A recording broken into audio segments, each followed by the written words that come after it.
దేవునికి స్తోత్రం కలుగునుగాక. క్రీస్తునందు ప్రియమైన సహోదరి సహోదరులకు యేసుక్రీస్తు నామములో వందనాలు తెలియజేస్తూ ఉన్నాం. క్రీస్తునందు ప్రియులారా, మీరందరూ కూడా తప్పకుండా ఈ యొక్క కార్యక్రమాన్ని మీరు చూస్తూ ఉన్నారు. మీరు ఎంతో బలపడుతున్నారని, దీవించబడుతున్నారని మేము నమ్ముతూ ఉన్నాం. మీలో అనేక మంది మాకు ఫోన్ చేస్తూ ఉన్నారు. మీ అభిప్రాయాలు, మీ ప్రార్థన అవసరతలు మాతో పంచుకుంటూ ఉన్నారు. మేము మీకోసం భారంగా ప్రార్థన చేస్తూ ఉన్నాము. మరి ఈ కార్యక్రమం కోసం కూడా మీరు భారంగా ప్రార్థన చేయండి. మీ సహాయ సహకారాలు తప్పక అందించాలని నేను మీకు తెలియజేస్తూ ఉన్నాను. ఈ కార్యక్రమం మిమ్మలను ఆత్మీయంగా బలపరుచుటకు, ఆత్మీయంగా సిద్ధపరచుటకు మాత్రమే ఉద్దేశించబడినవి. మేము అనగా నేను, మా అక్కగారైన మేరీగోల్డ్ గారు దేవుని పరిచర్యకు సంపూర్ణంగా సమర్పించుకునే వారంగా దేవుని సన్నిధిలో మేము కొనసాగుతూ ఉన్నాం. కాబట్టి మా లక్ష్యం ప్రభు కొరకు జీవించుట, ప్రభు కొరకు మరణించుట. ఈ లోక సంబంధమైనటువంటి ఆలోచనలు, ఆశలు లేని వారంగా సంపూర్ణంగా ప్రభు యొక్క మహిమార్థమై జీవించాలనేటువంటి ఉద్దేశంతో ప్రభు చేత ఏర్పరచబడిన, నియమించబడిన బిడ్డలంగా ఆయన సన్నిధిలో మేమున్నాం. కాబట్టి మీ అందరూ కూడా ఈ పరిచర్య నిమిత్తం ప్రార్థన చేయాలని, ఈ కార్యక్రమాలు మీరు తప్పకుండా చూడాలని ప్రేమతో మీకు మనవి చేస్తూ ఉన్నాను. దేవుని నామానికి స్తోత్రాలు. మీ అందరికీ నా ప్రత్యేకమైన వందనాలు తెలియజేస్తూ ఉన్నాను. మీరు హోలీ లైట్ అనే ఈ కార్యక్రమాన్ని క్రమం తప్పకుండా చూస్తూ ఉన్నారని దేవుణ్ణి ఎంతో స్తుతిస్తూ ఉన్నాం. మీకు కూడా మా ప్రత్యేకమైన వందనాలు తెలియజేస్తూ ఉన్నాం. దేవుని యొక్క సన్నిధిలో దేవుని యొక్క వాక్యాన్ని ఈ సమయంలో ధ్యానం చేసుకుందాం.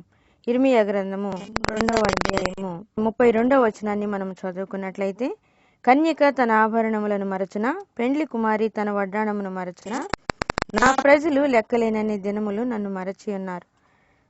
చిన్న ప్రార్థన చేసుకొని వాక్యాన్ని ధ్యానించుకుందాం. కృప కలిగిన దేవా, సర్వాధికారి, మీకు వందనాలు, స్తుతులు, స్తోత్రాలు చెల్లిస్తూ ఉన్నాం. ఇదిగో నాయనా, ఈ సమయంలో నా తండ్రి ఈ వాక్యాన్ని ధ్యానించుకోబోతూ ఉండగా నాయనా నా తండ్రి మీ సన్నిధి తోడుగా ఉంచండి, మాతో మీరు మాట్లాడండి. నైనా నా తండ్రి ప్రతి బిడ్డ మీదకి మీ ఆత్మను పంపించండి.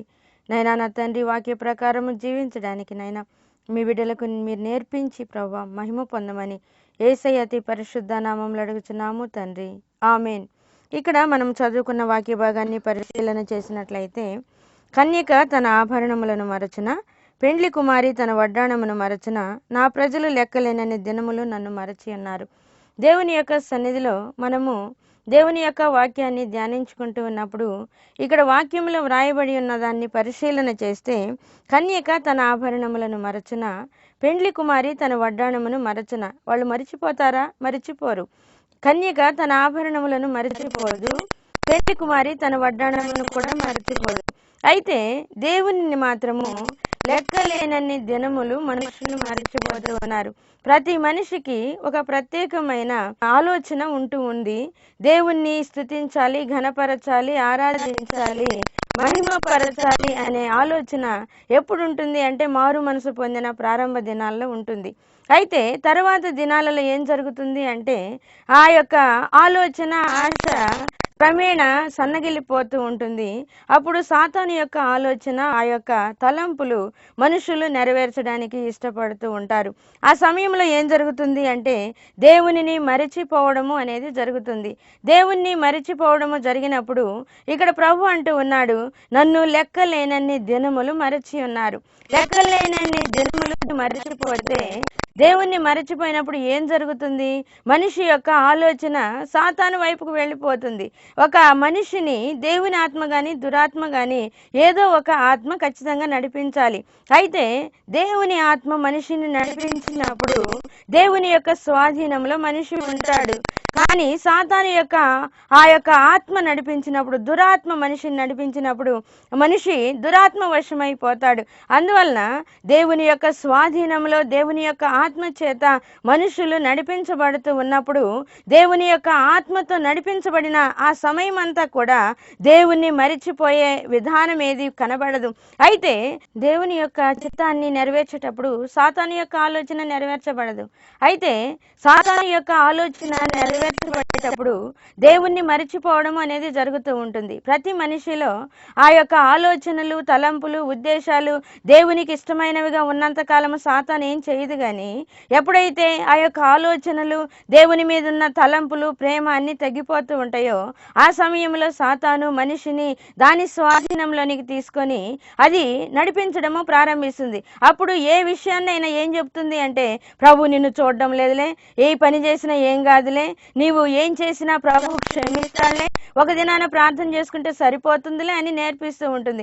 ఆ సమయంలో మనిషి ఇంకా ఇంకా ఆత్మలో దిగజారిపోయి బలహీనుడైపోయి దేవుని మరిచిపోవడం జరుగుతూ ఉంది. అయితే దేవుని యొక్క ఆత్మతో మనము నింపబడినప్పుడు దేవుడు మనలను చూస్తూ ఉన్నాడు అనే విషయాన్ని జ్ఞాపకం చేసుకోవాలి. ప్రభు మనలను చూచినప్పుడు, ఆయన మనలను పరిశీలన చేసినప్పుడు మనము దేవునికి ఇష్టమైన బిడ్డలముగా, యథార్థమైన మనసు కలిగిన వారముగా కనబడాలి. లేకపోయినట్లయితే దేవుని యొక్క చిత్తము మన యెడల నెరవేర్చబడదు. దేవుణ్ణి మరచిపోయినప్పుడు, దేవుని యొక్క ఇష్టాన్ని చేయనప్పుడు సాతాను మన మీద పెత్తనం చేసేదిగా ఉంటూ ఉంది. ఆ సమయంలో సాతాను మనల్ని నడిపిస్తూ ఉన్న సమయంలో అనేక దినాలు ఇశ్రాయేలీలు దేవుని మరిచిపోతూ ఉన్నారు. దేవుణ్ణి మరిచిపోయినప్పుడు యేసు ప్రభు తండ్రి అయిన దేవుడు అనేక పర్యాయాలు వాళ్ళని హెచ్చరిక చేస్తూ ఉన్నాడు. బానిసత్వానికి అప్పగించాడు. వాళ్ళు బానిసలుగా ఉండి భయంకరమైన శ్రమలు అనుభవిస్తూ, శోధనలు అనుభవిస్తూ, వేదనలు చెందుతూ ఉన్న ఆ సమయంలో మరలా వాళ్ళు మొరపెట్టినప్పుడు వాళ్ళ మీద కనికరపడి తీసుకుని వస్తూ ఉన్నాడు. దేవుణ్ణి జ్ఞాపకం చేసుకుంటే దేవుడు కృప చూపే దేవుడై ఉన్నాడు. దేవుణ్ణి మరచిపోతే ఆయన పట్టించుకునే దేవుడు కాదు. సాతాను లాగా దేవుడు మనిషిని బలవంత పెట్టి లోపరుచుకునే దేవుడు కాదు. ఆయన అన్ని అవకాశాలు మనిషికి ఇచ్చాడు, మనకి ఇచ్చేశాడు. ఆ అవకాశాలన్నీ వినియోగించుకొని మనమే దేవుని దగ్గరికి రావాలి. ఆయన అన్ని నేర్పించాడు, వదిలేశాడు. అన్నిటినీ మనం ఎరిగిన వారమై, నేర్చుకొనిన వారమై దేవుని దగ్గరికి రావాలి. కానీ సాతాను ఆ విధంగా కాదు. ఏ సమయంలో ఎప్పుడు దొరుకుతారా, ఏ సమయంలో ఏ విధంగా నాకు లోబడతారా, ఏ విధంగా నేను లోపరుచుకోవాలి అని మనిషిని వెంటాడి వెంటాడి వెంటాడి దేవునికి విరోధమయ్యేటట్లుగా చేస్తూ ఉంటుంది. ఎంత భయంకరమైన పరిస్థితి! దేవుణ్ణి మరచిపోతే, దేవుని యొక్క ఇష్టాన్ని మరచిపోతే, దేవుని యొక్క చిత్తాన్ని మరచిపోతే మనము ఏమి నెరవేర్చగలము, ఏమి సాధించగలము? దేవుని యొక్క సన్నిధిలో ఏమీ చేయలేము. దేవుడు అంటూ ఉన్నాడు, ప్రతి విషయంలో మీరు నన్ను మరిచిపోకుండా జ్ఞాపకం చేసుకోవాలి. దేవుణ్ణి మరిచిపోకుండా ఉన్నప్పుడు ఏం జరుగుతుందో తెలుసా? దేవుడు మనలను చూస్తూ ఉన్నాడు అని జ్ఞాపకం చేసుకున్నప్పుడు ఏ తప్పు, ఏ పాపము మనము చేయలేము. ఏ పాపము చేయడానికి అవకాశం ఉండదు. మన చూపులు, మన తలంపులు, మన ఆలోచనలు, మన యొక్క ఉద్దేశాలు దేవుడు చూస్తూ ఉన్నాడు అని మనకి జ్ఞాపకం ఉన్నప్పుడు, దేవుణ్ణి మరిచిపోకుండా మనం ఉన్నప్పుడు ఏ పాపము చేయడానికి అవకాశం ఉండదు. ఇశ్రాయేలీలు ఆ విధంగా దేవుణ్ణి లెక్కలేనని జనములు మరిచిపోయినందున దేవునికి విరోధంగా నడుస్తూ ఉన్నారు, దేవునికి విరోధంగా జీవిస్తూ ఉన్నారు. అయితే వాళ్ళ యొక్క పరిస్థితి ఏంటి అంటే, సాతాను వాళ్ళని ఆ సమయంలో నడిపించడం ప్రారంభించింది. ఆ విధంగా నడిపిస్తూ నడిపించి నడిపించి నడిపించి చాలా కాలము తర్వాత వీళ్ళు నన్ను విడిచి వెళ్ళరు అనుకున్న తర్వాత సాతాను వాళ్ళని విడిచిపెట్టి వెళ్ళిపోతుంది. ఆ సమయంలో వాళ్ళు ప్రభు వైపు తిరుగుతూ ఉన్నారు. సాతాను ఒక మనిషిని పట్టుకొని ఉన్నంత కాలము, సాతాను ఒక మనిషిని వదలనంత కాలము ఆ వ్యక్తి దేవుని దగ్గరికి రావడము సాధ్యము కాదు. ఆ విధంగా సాతాను ఒక మనిషిని బంధించి ఉంచినప్పుడు ఆ సమయంలో దేవుని దగ్గరికి రావడము వీలు కానట్లుగా వాళ్ళు భయంకరమైన శ్రమల శోధనలో మునిగిపోతూ ఉంటారు. అయితే ప్రభు అంటూ ఉన్నాడు, ఇదిగో నీకన్ని అవకాశాలు ఇచ్చాను. పాత నిబంధన గ్రంథంలో అయితే వాళ్ళు దేవుని జ్ఞాపకం చేసుకోవడానికి చాలా ప్రయాసపడవలసిన అవసరం ఉండేది. యేసు ప్రభు ఈ లోకంలోనికి వచ్చినప్పుడు ఆయన అన్ని సులభంగా నేర్చుకునేటట్లుగా, అన్ని అనుకూలముగా మనిషి నేర్చుకునే విధంగా, మనిషి వాటన్నిటిని చేసే విధంగా, మనిషి అనుసరించే విధంగా ఆయనే ఒక మాదిరిగా ఉన్నాడు.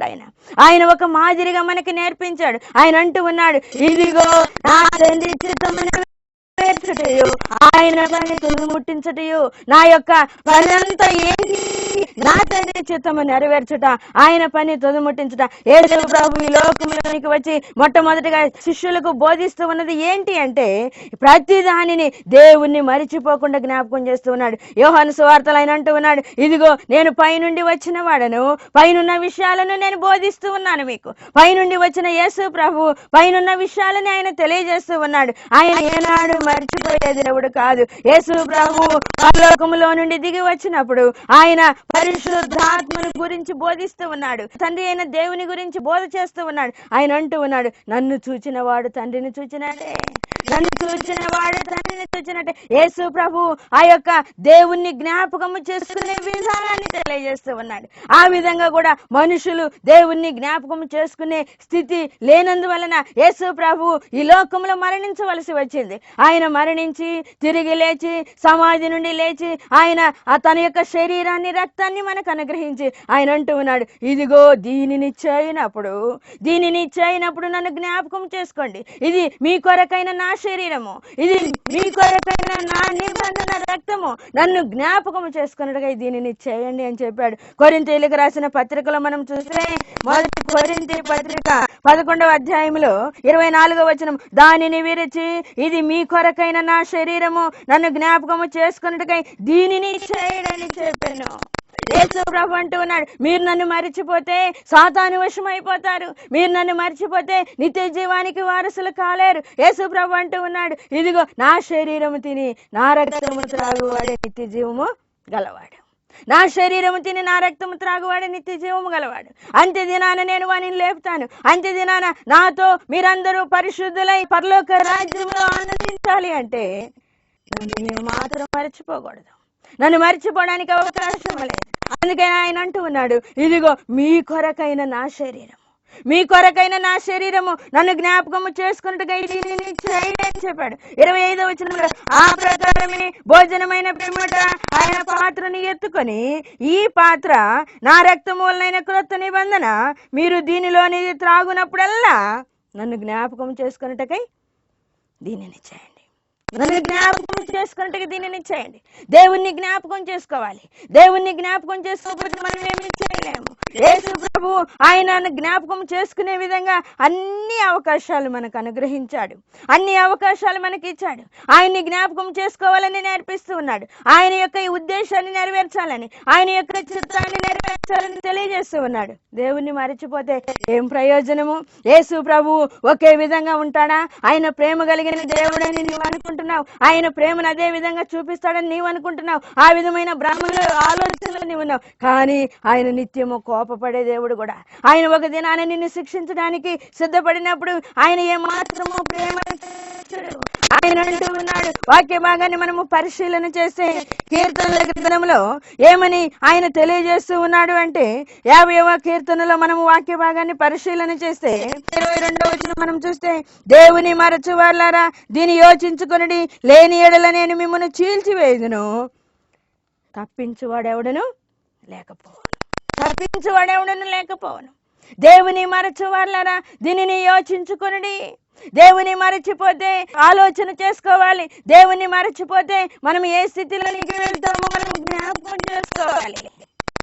దేవుడు జ్ఞాపకం ఉంటేనే, దేవుడు మన హృదయంలో ఉంటేనే, దేవుడు మన అంతరంగంలో ఉంటేనే మనము పరిశుద్ధంగా జీవించగలము. దేవుడు అంటూ ఉన్నాడు, నేను పరిశుద్ధుడను, మీరును పరిశుద్ధులై ఉండండి. ఆయన పరిశుద్ధుడు కాబట్టి మనము పరిశుద్ధులమై ఉండాలి. ఆయన ఇష్టాన్ని మనం నెరవేర్చాలి, ఆయన ఉద్దేశాన్ని మనం నెరవేర్చాలి. ఆ విధంగా చేయకపోతే, ఆ విధంగా దేవుని మరచిపోతే ఏ విధమైన అవకాశము మనకు లేదు. ప్రభు అంటూ ఉన్నాడు, దేవుని మరచు వాళ్ళారా దీనిని యోచించుకోండి, లేని యెడల నేను మిమ్మల్ని చీల్చివేయుదును, తప్పించేవాడెవడు లేకపోతూ ఉన్నాడు. ఎవరు తప్పించలేరు. తప్పించడానికి ఎవరికి సాధ్యము కాదు. దేవునికి నిత్యము ఎంత ప్రేమ ఉంటుందో అదే విధమైన కోపము కూడా ఉంటుంది. ఆయన మరిచిపోతే, ఆయన్ని విడిచిపెడితే, ఆయన్ని వదిలివేస్తే ఆయన అన్నిటినీ చూస్తూనే సంతోషంగా ఉంటాడా? దేవుని యొక్క సన్నిధిలో ఆయన్ని మరిచిపోయే పరిస్థితి మనలో ఉంటే, ఆయన్ని మరిచిపోవడము జరుగుతూ ఉంటే, ఆయన మనలను పరిశీలన చేసినప్పుడు ఆయన మరిచిపోతే ఏ విధమైన పరిస్థితి మనలో ఉంటుంది? మనము జ్ఞాపకం చేసుకోవాలి, దేవుణ్ణి నిరంతరము జ్ఞాపకం చేసుకోవాలి. నిత్యము దేవుణ్ణి జ్ఞాపకం చేసుకున్నప్పుడు ఏ విధమైన పాపము, ఏ విధమైన బలహీనతలు మనలో ఉండడానికి అవకాశం ఉండదు. యేసయ్య అంటూ ఉన్నాడు, మీరు నా వలే ఉండాలని నేను కోరుకుంటూ ఉన్నాను. దేవుని యొక్క సన్నిధిలో దేవుని యొక్క బిడ్డలమైన మనము ఆయన వలె జీవించాలి, ఆయన వలె ఉండాలి, ఆయన వలె నడుచుకోవాలి. ఆయన్ని జ్ఞాపకం చేసుకుంటూ మనము ఆయన్ని మాదిరిగా తీసుకుని వెళ్ళిపోవాలి. లేనట్లయితే సాతాను యొక్క ఆలోచన, సాతాను యొక్క ఉద్దేశము మనలో నెరవేర్చబడుతూ ఉంటుంది. సాతాను మనలను బలహీనపరుస్తూ ఉంది. సాతాను మనలను దాని యొక్క మార్గములోనికి తీసుకుని వెళ్ళి దేవునికి దూరం చేస్తూ ఉంది. యేసు ప్రభు అంటూ ఉన్నాడు, నేను ప్రేమ చూపే దేవుడననే మీరు అనుకుంటూ ఉన్నారా? నాకు కోపము కూడా వస్తుంది అని ఆయన చెప్తూ ఉన్నాడు. వాక్య భాగాన్ని మనము పరిశీలన చేస్తే, కీర్తనలో మనము వాక్యాన్ని చూస్తూ ఉంటే 7వ కీర్తనలో ఆయన ఏమని తెలియజేస్తూ ఉన్నాడు అంటే 12వ వచనాన్ని మనం చూస్తే, ఒకడును మళ్ళని ఎడల ఆయన తన ఖడ్గమును పదును పెట్టును. 11వ వచనంలో కూడా మనం చూస్తే, న్యాయమును బట్టి ఆయన తీర్పు తీర్చును. ఆయన ప్రతి దినము కోపపడ దేవుడు. న్యాయమును బట్టి ఆయన తీర్పు తీర్చును. ఆయన ప్రతి దినము కోపపడే దేవుడు.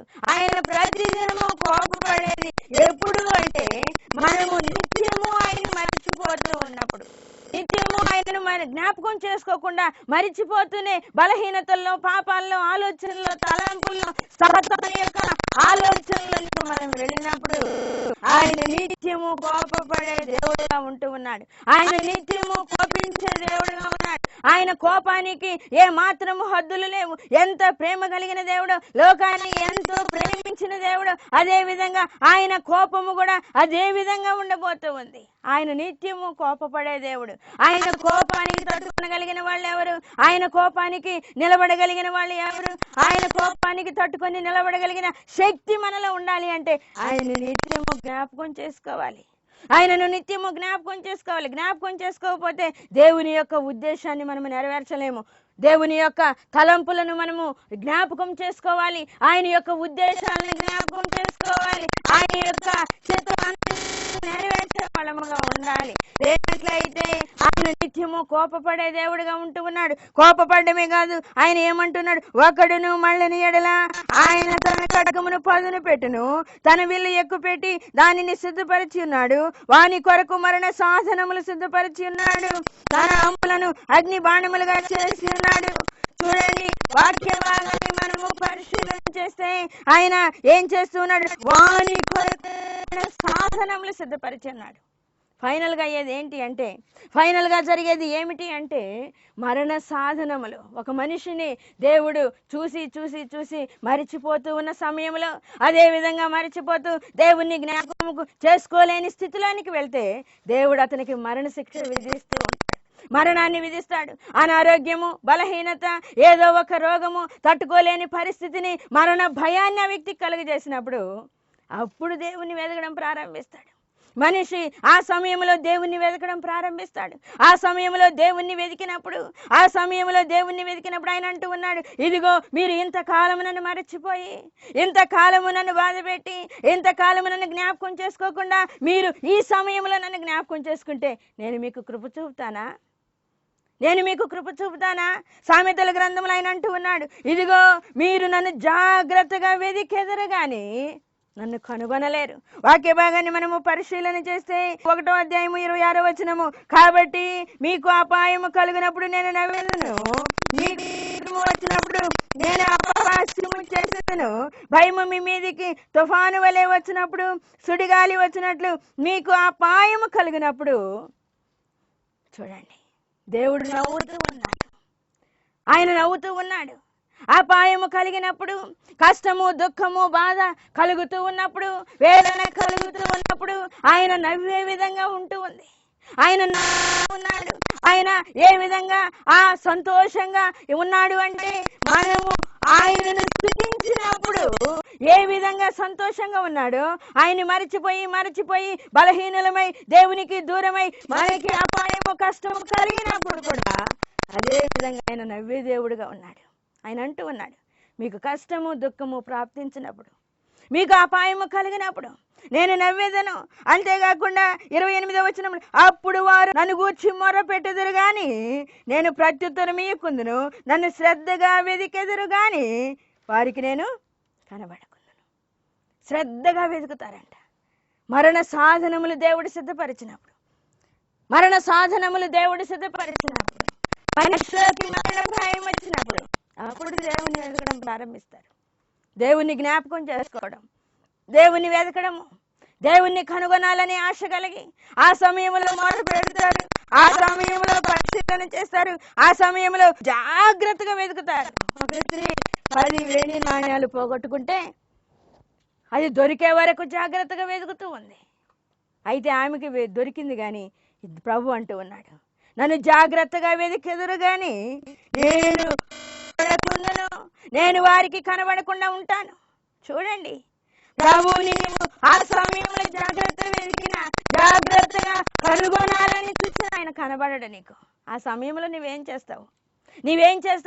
ఆధారము లేని విధంగా, ఆనందము లేని విధంగా, ఎవరు ధైర్య చూపని విధంగా, మనుషుల యొక్క మాటలతోటి, వేదనలతోటి భయంకరమైన పరిస్థితిలోనికి నువ్వు వెళ్ళి ఏడుస్తూ ఉంటావు.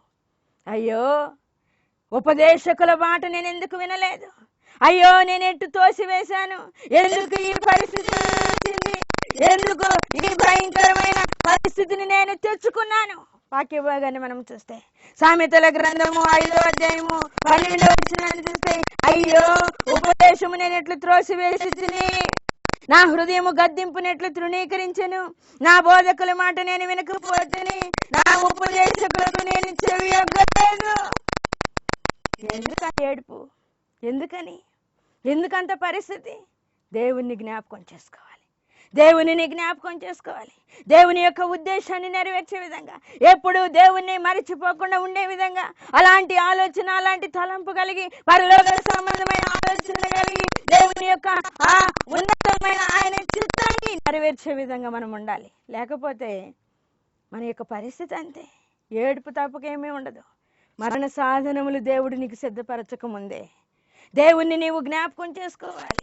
ఆయన ఖడ్గమునకు పదును పెట్టకముందే, ఆయన కోపము నిత్యము నీ మీదకు మరల్చుకోకముందే, నిత్యము నీ మీద కోప్పడే విధంగా ఆయన మార్పు చెందకముందే నీవు దేవునికి ఇష్టమైన బిడ్డవుగా మారిపోవాలి. సాతాను ఎక్కడ నిన్ను బలహీనపరుస్తుందో ఆ విషయాలు జ్ఞాపకం చేసుకోవాలి. దేవుని యొక్క సన్నిధిలో ఆయన అంటూ ఉన్నాడు, ఇదిగో నన్ను జ్ఞాపకము చేసుకున్నట్టుగా ఇది నిన్ను చేయండి. బల్లారాధన చేసినప్పుడు, దేవుని యొక్క శరీరాన్ని, ఆయన రక్తాన్ని తీసుకున్నప్పుడల్లా నీ యొక్క హృదయం ఎలా ఉన్నదో, ఏ విధమైన పరిస్థితిలో ఉన్నదో దాన్ని నీవు ఏ విధంగా సరి చేసుకోవాలో ఆలోచన చేసి సరి చేసుకోవాలి. లేకపోతే ఆ తర్వాత నువ్వేం చేయగలవు? ఏడ్చి ప్రయోజనం లేదు. ఆయన కఠినంగా తన యొక్క మనసును మార్చుకుంటాడు. ఆయన కఠినంగా తన యొక్క మనసుని, ఆలోచనలను మార్చుకున్నాక నీవేం చేయగలవు? నీ యొక్క స్థితి భయంకరమైనది అయిపోతుంది. అప్పుడు నీకు కృప చూపేవాళ్ళు, సహాయం చేసేవాళ్ళు ఎవరు ఉండరు. కాబట్టి ప్రభు నిన్ను ఈ సమయంలో హెచ్చరిక చేస్తూ ఉన్నాడు. ఆయన ఈ సమయంలో నీకు హెచ్చరిక చేస్తూ ఉన్నాడు. ఆయన నిన్ను పరిశీలన చేస్తూ ఉన్నాడు. నీవు ఆయన బిడ్డవుగా ఉండాలని నిన్ను ప్రేమించి వర్తమానాన్ని ఇస్తూ ఉన్నాడు. నువ్వు ఉండగలవా? నువ్వు ఆ విధంగా ఉండగలవా? ఆ విధంగా జీవించగలవా? ఈ సమయంలో నీకు ఇచ్చిన కృపను నీవు జ్ఞాపకం చేసుకొని దేవుని యొక్క ఉద్దేశం నెరవేర్చాలి. ఆయన్ని మరిచిపోకుండా ఉండడానికి ప్రయత్నించాలి. ఆ విధంగా దేవుని మరిచిపోకుండా ఉండడానికి ఆ విధమైన కృప దేవుడు మనకు దయచేయనట్లుగా ప్రార్థన చేసుకుందాం. తల్ల వంచండి, ప్రార్థన చేసుకుందాం. కృప కలిగిన దేవా, సర్వాధికారి అయిన తండ్రి, సర్వకృపానిధి, పరిశుద్ధుడా, మీకు వందనాలు, స్తోత్రాలు. బిడ్డలకు మీరు ఇచ్చిన వర్తమానాన్ని బట్టి మీకు వందనాలు చెల్లిస్తూ ఉన్నాం. వాక్య భాగాన్ని ప్రభువానైనా మీరు ఆశీర్వదించండి. బిడ్డల హృదయాల పని చేయనట్లు మీకు కృప దయచేయండి తండ్రి. మిమ్మల్ని జ్ఞాపకం చేసుకోవడానికి, మీ చిత్తము చేయడానికి, మిమ్మల్ని ఎప్పుడు మరిచిపోకుండా ఉండడానికి మీరు మాకు ఇచ్చిన గొప్ప అవకాశాన్ని, మీ శరీరాన్ని, మీ రక్తాన్ని బట్టి మీకు లెక్కలేని స్తుతులు చెల్లించుకుంటూ యేసయ్య అతి పరిశుద్ధ నామములో అడుగుచున్నాము తండ్రి, ఆమేన్. క్రీస్తునందు ప్రియమైన వారలారా, ఈ కార్యక్రమాలన్నీ మీరు వింటున్నారు, చూస్తున్నారు, మీరు దీవించబడుతూ ఉన్నారు. మరి ముఖ్యంగా నేను తెలియజేస్తూ ఉన్నాను, ఈ పరిచర్య కోసం మీరు ప్రార్థన చేయండి. దేవుడు మిమ్మల్ని ప్రేరేపిస్తే మీరు కానుకలు పంపదలిచిన వారు కొంతమంది మమ్మల్ని అడుగుతున్నారు, ఎలా మీ కానుక పంపించాలండి అని. ఏం లేదు, మీరు ఈ స్క్రీన్ మీద కనిపిస్తున్నటువంటి ఫోన్ నెంబర్కి మీరు ఫోన్ చేయండి. ఆ వివరాలన్నీ మీకు తెలియజేయబడతాయి. మీరు పంపించే ప్రతి కానుక ఖచ్చితంగా ప్రభు పరిచర్యలు వినియోగిస్తాం. ఎందుకంటే మేము వివాహాలు చేసుకోకుండా మేరీగోళ్ళ నేను సంపూర్ణంగా దేవుని పరిచర్యకు సమర్పించుకొని ప్రభు కొరకే జీవించాలి, ప్రభు కొరకే మరణించాలనేటువంటి ఒక దృఢ సంకల్పంతో ప్రభు సన్నిధిలో కొనసాగుతూ ఉన్నాం. ఈ పరిచర్య మరి ఎక్కువగా బలపరచబడి ఆశీర్వదించబడి ప్రభు సన్నిధిలో కొనసాగినట్లుగా సహకరించాలని ప్రేమతో మనవి చేస్తున్నాను.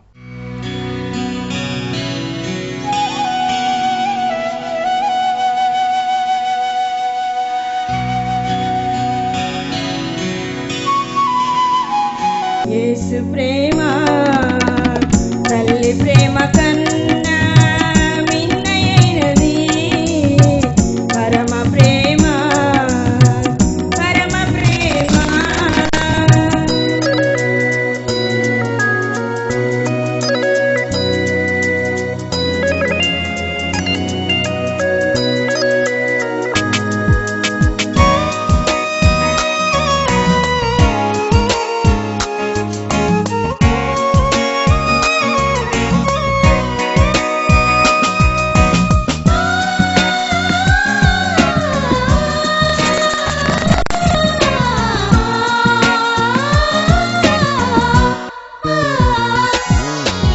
యేసు తన సౌందర్యమును తేజో మహిమను ప్రజ్వరిల్లుతున్న దివ్య కాంతి వదలి,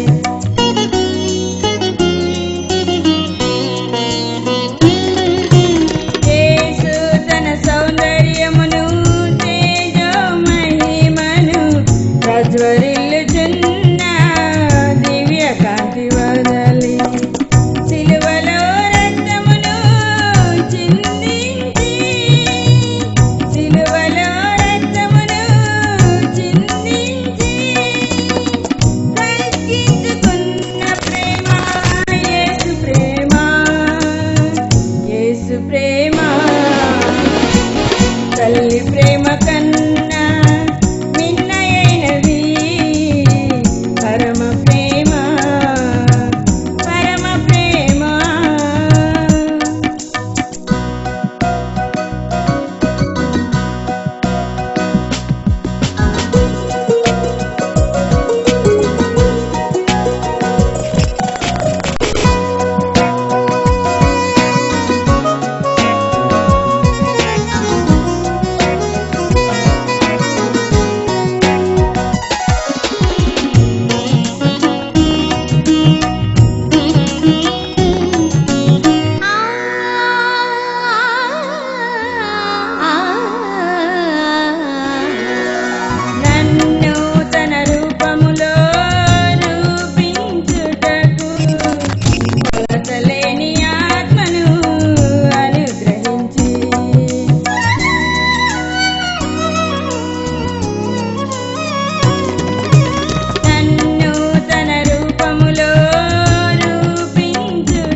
లైట్ అనే ఈ టీవీ ప్రోగ్రాంను బట్టి దేవుని నామానికి వందనాలు స్తోత్రాలు చెల్లిస్తూ ఉన్నాం. చూస్తున్న మీ అందరికీ ప్రత్యేకమైన మా వందనాలు తెలియజేస్తూ ఉన్నాం. ఈ యొక్క టీవీ ప్రోగ్రాంను బట్టి మీరందరూ ఆనందిస్తున్నారని, ఆశీర్వదించబడుతున్నారని దేవుని యొక్క సన్నిధిలో నమ్ముతున్నాం, ప్రార్థన చేస్తూ ఉన్నాం. ఈ సమయంలో యేసుబాబు వాక్యాన్ని అందిస్తారు. ముందుగా ప్రార్థన చేసుకుందాం. తలలో ఉంచి కళ్ళు మూసుకున్నట్లయితే ప్రార్థన చేసుకుందాం. కృప కలిగిన దేవ, సర్వాధికారి అయిన తండ్రి, సర్వకృపానిధి, పరిశుద్ధుడా, మీకు వందనాలు స్తోత్రాలనైనా. ఇదిగో నా తండ్రి ప్రభా, కొన్ని వారముల నుండి నైనా ఈ యొక్క కార్యక్రమాలు మీరు జరిగిస్తున్నందుకు స్తోత్రాలు చెల్లిస్తూ ఉన్నాం. నైనా ఇదిగో తండ్రి, మీ బిడ్డ ద్వారా మీరు అందించబోతూ ఉన్న వర్తమానాన్ని బట్టి మీకు లెక్కలేని స్తుతులు స్తోత్రాలు చెల్లిస్తూ ఉన్నాం. నైనా ఈ యొక్క వాక్య పరిచర్యను బట్టి వందనాలు. నైనా ఈ వాక్యాన్ని ప్రభా నైనా అనేక హృదయాలలో పనిచేయనట్లుగా మీ కృప దయచేయండి. మీ ఆత్మతో నింపండి. మీ పరిశుద్ధాత్మ శక్తిని ప్రతి బిడ్డ మీదకి పంపించమని మీకు అప్పగిస్తున్నాం తండ్రి. ఇదిగో ప్రభా, వాక్యం అందించబోతున్న బిడ్డకు మీరు తోడయండి. నైనా మీ ఆత్మతో నింపి నడిపించమని యేసయ్య అతి పరిశుద్ధ నామములు అడుగుచున్నాము తండ్రి, ఆమేన్. క్రీస్తునందు ప్రియమైన సహోదరి సహోదరులారా, యేసుక్రీస్తు నామంలో మీ అందరూ కూడా వందనాలు తెలియజేస్తూ ఉన్నాం. మరి దేవుని సన్నిధిలో హోలీ స్పిరిట్ మినిస్ట్రీస్ నిర్వహిస్తున్నటువంటి హోలీ లైట్ టీవీ పరిచర్య మరి మార్చి లో ప్రారంభించబడినటువంటి ఈ పరిచర్య 4వ వారంలోనికి వచ్చాం. మీరు ఈ కార్యక్రమాలు చూస్తూ ఉన్నందుకు వందనాలు తెలియజేస్తూ ఉన్నాం. మీ అభిప్రాయాలు మాకు తెలియచేయండి. మీ ప్రార్థన అవసరతలు నాకు తెలియచేయండి. నేను ఇచ్చినటువంటి ఫోన్ నెంబర్స్, 2 ఫోన్ నెంబర్స్ కూడా నా పర్సనల్ ఫోన్ నెంబర్స్. మీ ప్రార్థన అవసరతలు, మీ యొక్క ప్రతి సహాయ సహకారాల కోసం ఫోన్స్ ద్వారా మమ్మల్ని సంప్రదించండి. మీకోసం మేము భారంగా ప్రార్థన చేస్తాము, ప్రార్థన చేస్తూ ఉన్నాం. ఇంకా ఈ కార్యక్రమం చూడని వారు, మీకు తెలిసిన వారు ఎవరైనా ఉంటే వారికి కూడా మీరు తెలియచేయాలని, మీరు క్రమం తప్పకుండా దేవుని చిత్తం అయితే ప్రతి వారం ఈ కార్యక్రమాలు వస్తూ ఉంటాయి. మీరు తప్పకుండా చూడాలని, దీవెనల ఆశీర్వాదాలు పొందాలని మనస్ఫూర్తిగా కోరుకుంటూ ఉన్నాను. మరి దేవుని సన్నిధిలో ఈ రోజున మనము వాక్య ధ్యానం చేయనగింటూ ఉన్నాం. రూపాంతరము చెందుట అనేటువంటి ఒక అంశంతో. రూపాంతరము చెందుట అనే అంశం మరి యేసయ్య రూపాంతరం పొంది మనకు చూపించాడు. బైబిల్ గ్రంథంలో మనం చూస్తాం. వాక్య భాగాన్ని చదువుకుందాం. మత్తయి సువార్త 17వ అధ్యాయము 1 నుండి 2-3 వచనాలు మనం చదువుదాం. 6 దినములైన తరువాత యేసు పేతురును, యాకోబును, అతని సహోదరుడైన యోహానును వెంటబెట్టుకొని ఎత్తైన ఒక కొండ మీదకి ఏకాంతముగా పోయి వారి ఎదుట రూపాంతరము పొందెను. ఆయన ముఖము సూర్యుని వలె ప్రకాశించెను. ఆయన వస్త్రములు వెలుగు వలె తెల్లనివాయెను. ఇదిగో మోషే, ఏలియాయు వారికి కనబడి ఆయనతో మాట్లాడుచుండిరి. అప్పుడు పేతురు, ప్రభువా, మనం ఇక్కడ ఉండటం మంచిది. నీకిష్టమైతే ఇక్కడ నీకు 1, మోషేకు 1, ఏలియాకు 1, 3 పర్ణశాలలు కట్టుదునని యేసుతో చెప్పాను. ఈ వాక్య భాగంలో మనము చూస్తూ ఉన్నాం. యేసయ్య రూపాంతరపు కొండ మీదకు వెళ్ళాడు. ఇక్కడేం రాయబడుతూ ఉందంటే, ఎత్తైన ఒక కొండ మీదకు ఆయన వెళ్ళాడు. మరి గలిలయ ప్రాంతంలో యోర్దాను నదికి సమీపంగా ఉన్నటువంటి ఎత్తైన కొండ ఇది. మేము యెరూషలేము యాత్రకు వెళ్ళినప్పుడు ఈ కొండ మీదకు మేము కూడా వెళ్ళడం జరిగింది. ఇది చాలా మిగుల ఎత్తైనటువంటి పర్వతం. ఆశ్చర్యం వేస్తుంది అన్నమాట పర్వతాన్ని చూస్తూ ఉంటే. ఎందుకంటే యేసయ్య కాలి నడకన ఇంత ఎత్తైన కొండ మీదకు ఎలా ఎక్కాడు? ఇప్పుడు రోడ్డు వేశారు, వాహనాలు ఆ కొండ మీదకి వెళ్తుంటే ఎక్కడ స్లిప్ అవుతాయో, ఎక్కడ పడిపోతాయో, ఏమవుతాయో అనేటువంటి భయం వెంటాడుతూ ఉంటుంది.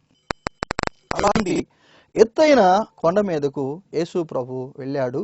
యేసయ్య ఒక్కడు మాత్రమే కాక ఇక్కడ ఆయన యోహానును, పేతురును వెంటబెట్టుకొని వెళ్ళినట్లుగా మనము వాక్య భాగంలో చూస్తూ ఉన్నాం. అక్కడ ఆయన రూపాంతరము చెందాడు.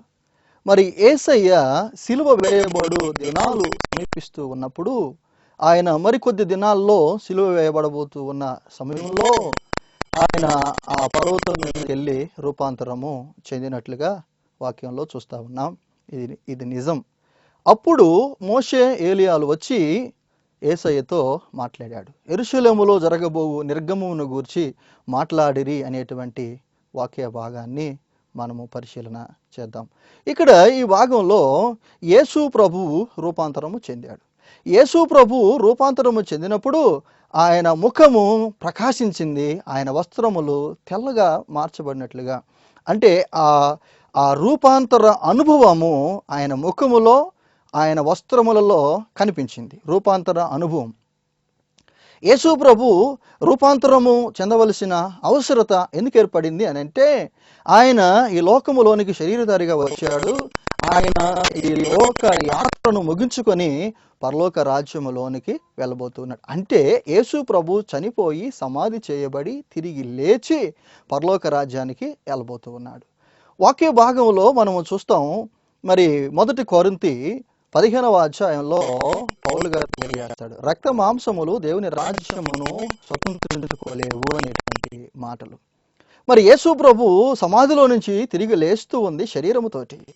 ఆయన ఆత్మరూపిగా తిరిగి లేవటం లేదు.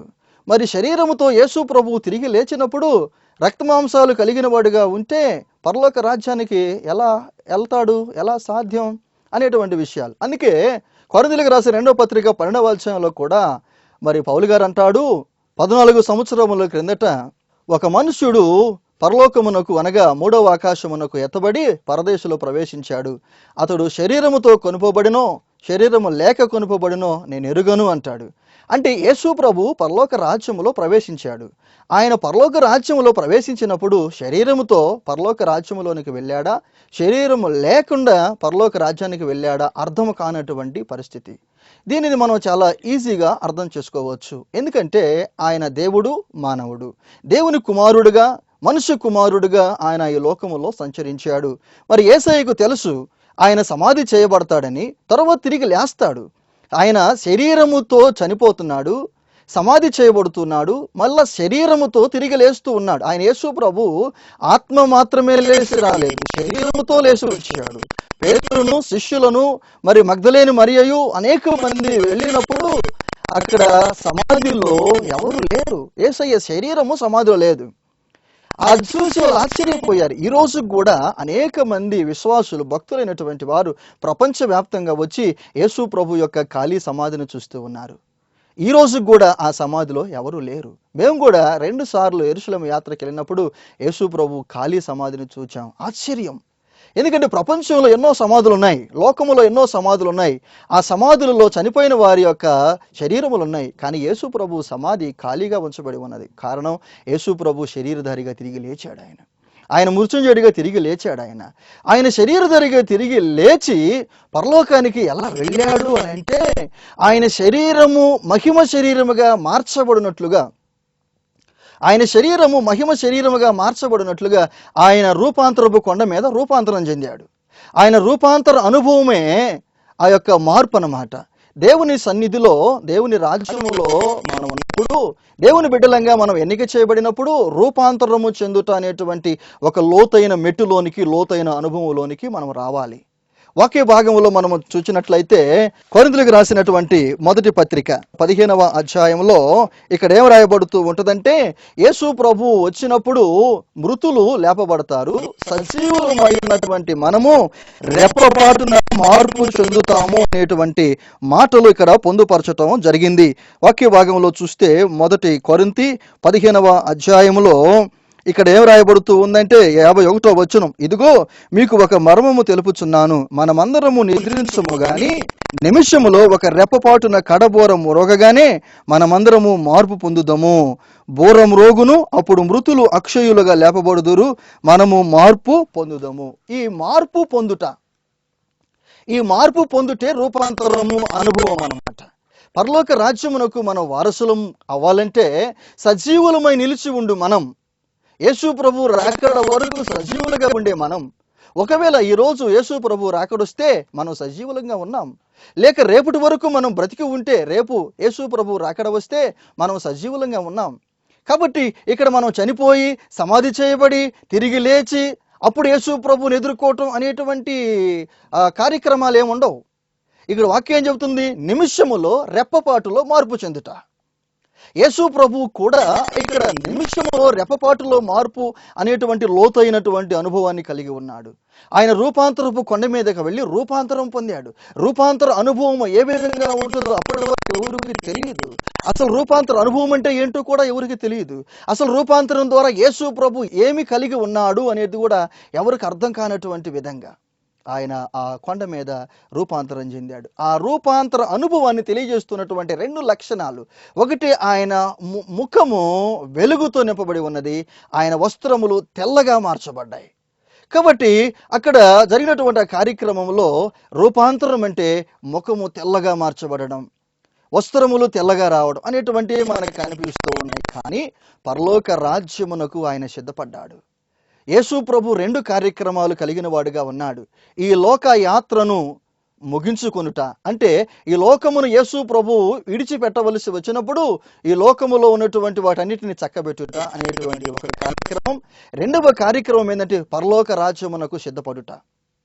దేవుని బిడ్డలు, దేవుని నమ్ముకున్నటువంటి వారు, విశ్వాస జీవితాన్ని కలిగినటువంటి బిడ్డలు, ప్రభు చేత ప్రేమించబడుతూ ఉన్నవారు, ప్రభు చేత ఎన్నిక చేయబడినటువంటి వారు ఈ లోకమును విడిచిపెట్టవలసి వచ్చినప్పుడు ప్రభు వారికి హెచ్చరిక చేస్తాడు.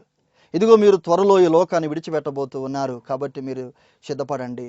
బైబిల్లో మనం చూస్తాం, హిజ్కియా విషయంలో హిజ్కియా రాజు ఉన్నప్పుడు యెషయా ద్వారా వర్తమానం వచ్చింది, నీ దినములు ముగిసినవి, నువ్వు చనిపోతూ ఉన్నావు, నీ ఇల్లు చక్కబెట్టుకో.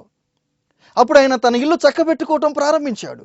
ఇల్లు చక్కబెట్టుకున్నట్లో ఆయన ఇంకా కొంతకాలం జీవించవలసినటువంటి అవసరత ఉన్నదని ప్రార్థన చేసినప్పుడు దేవుడు అతనికి 15 సంవత్సరాల ఆయుష్ ఇచ్చాడు.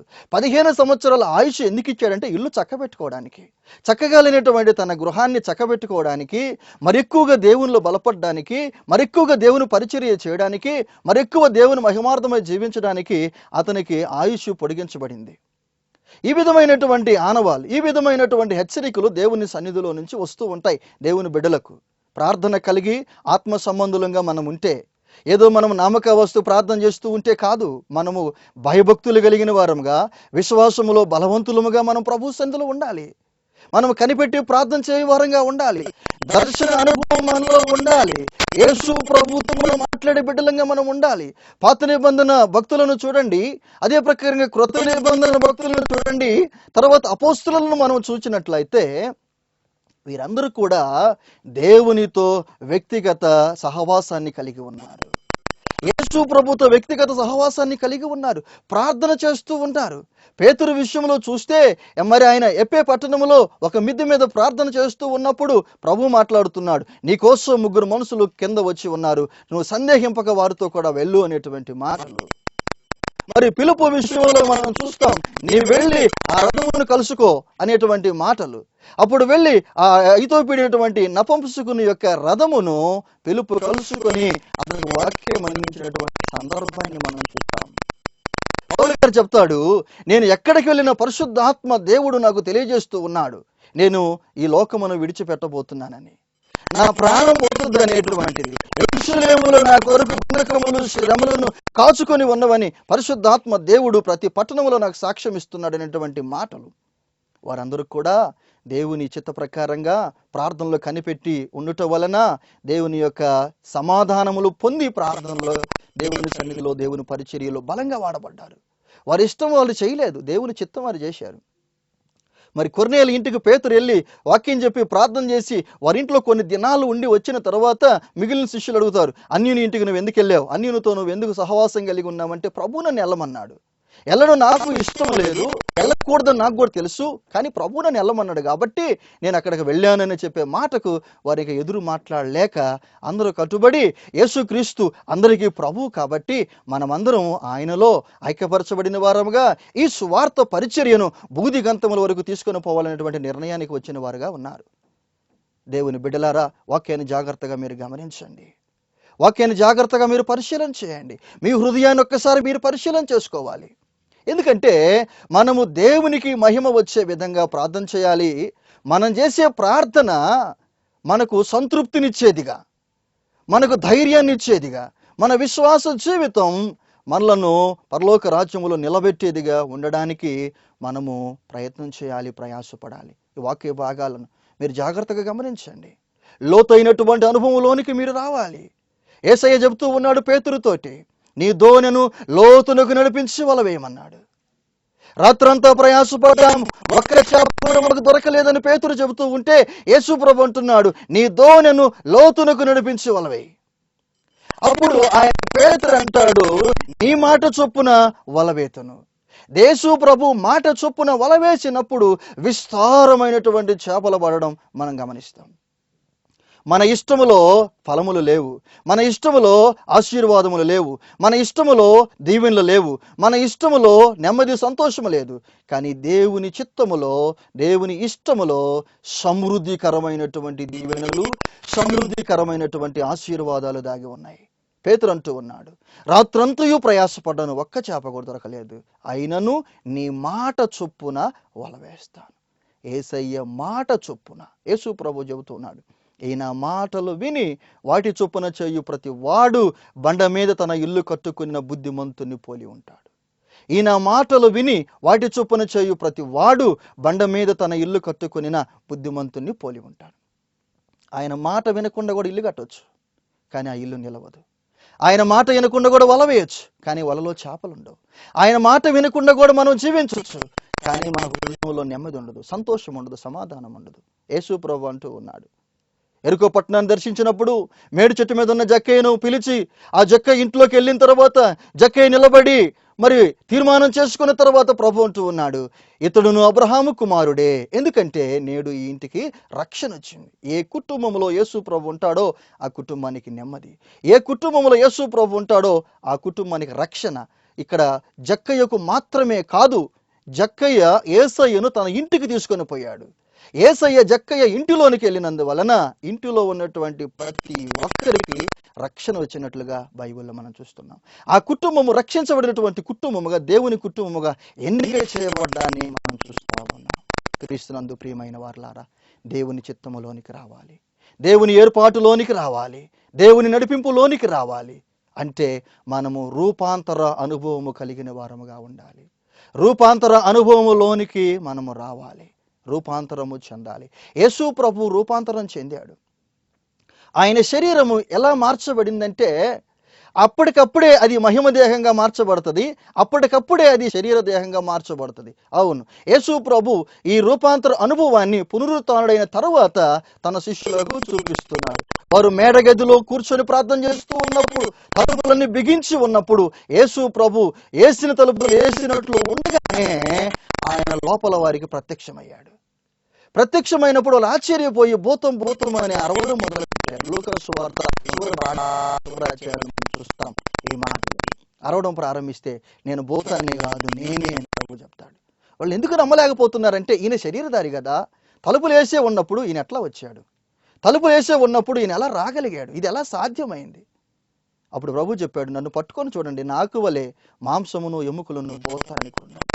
ఎముకలు మాంసము కలిగినటువంటి యేసు ప్రభు వేసిన తలుపులు వేసినట్లుగా ఉండగానే లోపలికి వచ్చాడు. కారణం ఏంటంటే ఆయన శరీరము రూపాంతరం చెందింది. మనం కూడా రూపాంతర అనుభవంలోనికి రావాలి, మార్పు చెందాలి, మారు మనసు పొందాలి, సంపూర్ణమైనటువంటి మారు మనసు అనుభవాన్ని కలిగి మనం ఉండాలి. దేవుని నడిపింపులోనికి రావాలి, దేవుని ఏర్పాటులోనికి రావాలి, దేవుని చిత్త ప్రకారంగా మనము మలచబడాలి. దేవుడు మనలను ఎలా వాడుకోవాలని ఉద్దేశము కలిగి ఉన్నాడో ఆ విధంగా మనం వాడబడ్డానికి ఆయన చేతిలో ఒక సాధనంగా, వాక్యంలో చూస్తాం, బలవంతుని చేతిలో బాణము లాంటి వారముగా, బలవంతుని చేతిలో బాణము లాంటి వారంగా మనం వాడబడాలని మీకు తెలియజేస్తూ ఉన్నాను. క్రీస్తునందు ప్రియులారా, రూపాంతర అనుభవాన్ని మనము కలిగి ఉండాలి, దేవునితో సహవాసము కలిగిన వారముగా ఉండాలి, దేవుని చిత్తములోనికి, దేవుని నడిపింపులోనికి రావాలి. మనం విన్నాం ఇంతవరకు దేవుని యొక్క భాగంలో పేతురు అంటూ ఉన్నాడు, రాత్రంతా ప్రయాసపడ్డా నాకేం చిక్కలేదు, కానీ నీ మాట చొప్పున నేను వల వేస్తాను. విస్తారమైనటువంటి చేపలు. అక్కడ వాక్యములు ప్రభు చెబుతున్నాడు, ఈయన మాటలు విని వాటి చొప్పున చేయు ప్రతి వాడు బండ మీద తన ఇల్లు కట్టుకుని నా బుద్ధిమంతుని పోలి ఉంటాడు. మనం బుద్ధిమంతులుగా ఉండాలి, బుద్ధిమంతులుగా మనం ఉండాలి. ఆ 10 మంది కన్యకలలో యేసు ప్రభు చెబుతున్నాడు, 5 బుద్ధి లేని వారు, 5 బుద్ధి కలిగిన వారు. మనం బుద్ధి లేని వారిగా ఉండకూడదు, బుద్ధి లేని గుంపులో మనం ఉండకూడదు, బుద్ధి కలిగిన బిడ్డలంగా, బుద్ధిమంతులమంటే దేవుని మాటకు లోబడే వారంగా, బుద్ధిమంతులమంటే దేవుని చిత్తం చేసేవారంగా, బుద్ధిమంతులమంటే దేవుని మహిమపరిచే బిడ్డలంగా ఉండాలని నేను మీకు తెలియజేస్తూ ముగిస్తూ ఉన్నాను. ప్రార్థన చేసుకుందాం. పరిశుద్ధుడా, ప్రేమ కలిగిన తండ్రి, కృప కలిగిన దేవ, సర్వాధికారి యేసయ్య, మీకు వందనాలు, స్తుతులు, స్తోత్రాలు చెల్లిస్తూ ఉన్నాం. సజీవుడా, మీకు స్తుతులు, స్తోత్రం. ఇదిగో దేవా నాయన, ఈ సమయాన ఈ విధంగా టీవీ కార్యక్రమం ద్వారా నాయన అనేక మంది ప్రజలకు వర్తమానం అందించే భాగ్యం నాకు ఇచ్చారు. స్తోత్రములు చెల్లిస్తున్న మేరీగోల్డ్ గారి యొక్క ఆశీస్సులతో ప్రారంభించబడినటువంటి పరిచర్య మరి ఆగకుండా కొనసాగునట్లుగా నీ కృప దయచేయండి. ఈ కార్యక్రమాన్ని చూస్తూ ఉన్న బిడ్డల కోసం ప్రార్థన చేస్తూ ఉన్నాం. వారి కుటుంబాలు మీరు కార్యాలు చేయండి. వారికి కొన్ని సమస్యల నుంచి విడిపించండి. వారికి కొన్ని అవసరతలను మీరు తీర్చండి. నెమ్మది లేని వారికి, అనారోగ్యంతో ఉన్న వారికి స్వస్థత, విడుదల మీరు దయచేయండి.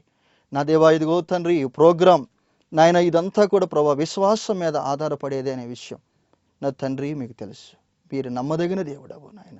విశ్వాసమునకు కర్త, దాన్ని కొనసాగించువాడవు నీవే నా తండ్రి. మేము మీ మీదనే ఆధారపడి ఉన్నాం. మీరే మా సమస్తం, మా సర్వస్వమై ఉండగా నా తండ్రి మీకు అప్పగిస్తూ ఉండగా దీన్ని కొనసాగింపు చేయమని ప్రార్థన చేస్తూ ఉన్నాం.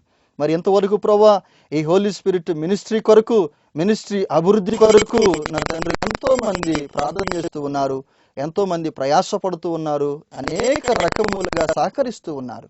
మరి అలాగే ఈ హోలీ లైట్ అనేటువంటి టీవీ పరిచర్యకు కూడా అనేకులను పాలిభాగస్తులుగా మీరు చేయండి.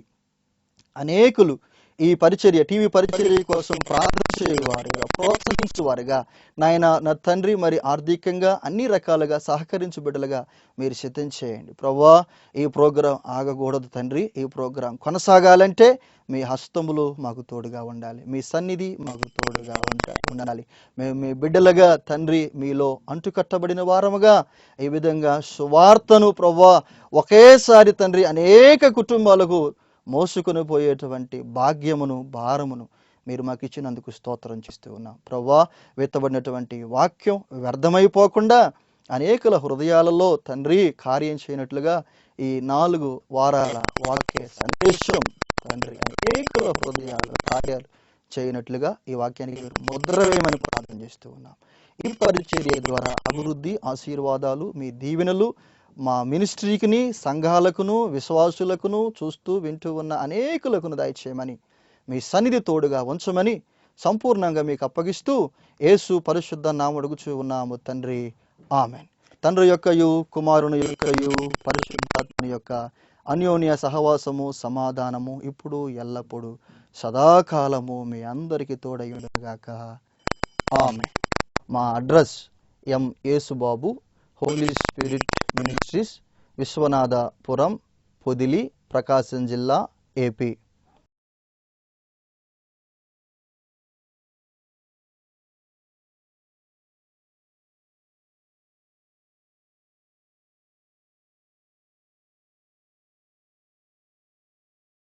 మా సెల్ నెంబర్స్ 9866190575. మరొక ఫోన్ నెంబర్ 8500084842. దేవుడు మిమ్మలను దీవించును.